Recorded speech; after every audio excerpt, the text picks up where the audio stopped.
उन्होंने किया। जब निकलने लगे महाराज तो एक टेबल पर एक हार पड़ा हुआ था और उस हार को देखने के बाद ब्राह्मण देवता के मन में पाप भर गया। उन्होंने उस हार को उठाया और घर पे चुरा कर लेकर चले आए। रात भर सोए। जब सुबह हुए नित्य क्रिया से निवृत्त हुए तो उनके मन में आया कि मैंने ये हार चोरी करके लाया है और मुझे पाप लगेगा चोरी करने का। तब उस हार को उठाए और राजा के दरबार में ले जाकर के पहुंच गए महाराज। और राजा के जब दरबार में पहुंचे तो पहुंचने के बाद क्या देख रहे हैं, राजा के जब समक्ष पहुंचे कहे महाराज मुझे आप दंड दीजिए क्योंकि मैं दंड का अधिकारी हूं। आपसे कोई आए पूछे मुझे दंड दीजिए तो आप उससे जरूर पूछेंगे किस बात का दंड चाहिए।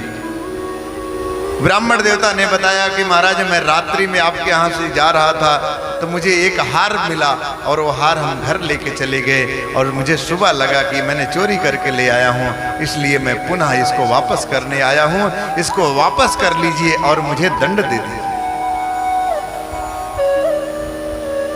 राजा ने पूछा ये बताइए क्या भाव लेकर के आप चोरी करके गए थे और क्या भाव लेकर के आप वापस करने आए हो। ब्राह्मण देवता ने बताया महाराज जिस समय मैं आ रहा था उस समय भी हार वहीं पड़ा था, लेकिन मेरे मन में चोरी का भाव नहीं आया। लेकिन अंदर आने के बाद मैंने आपके घर का अन्न ग्रहण कर लिया और आपका पता नहीं दूषित अन्न ग्रहण करने के बाद मेरा मन भी दूषित हो गया।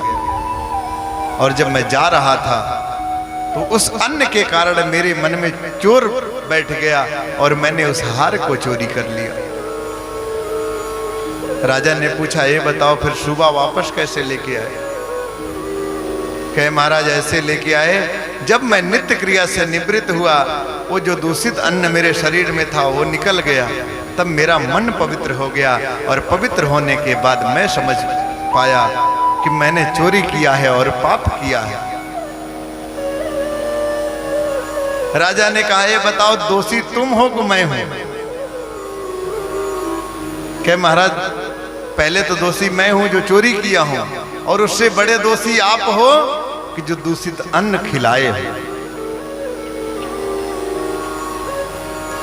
दोषी वो भी है जो खाया है, लेकिन उससे भी बड़ा दोषी वो है जिसने खिलाया है। जितना पाप महाराज चोरी करने वाले को लगता है उतना उसके संग में भी रहने वालों को लगता है। किसी भी गलत कार्य में आप किसी का भी सहयोग करेंगे तो बराबर पाप आपको लगेगा, कम ज्यादा नहीं लगेगा। कोई ये ना सोचे कि हम तो साथ में थे,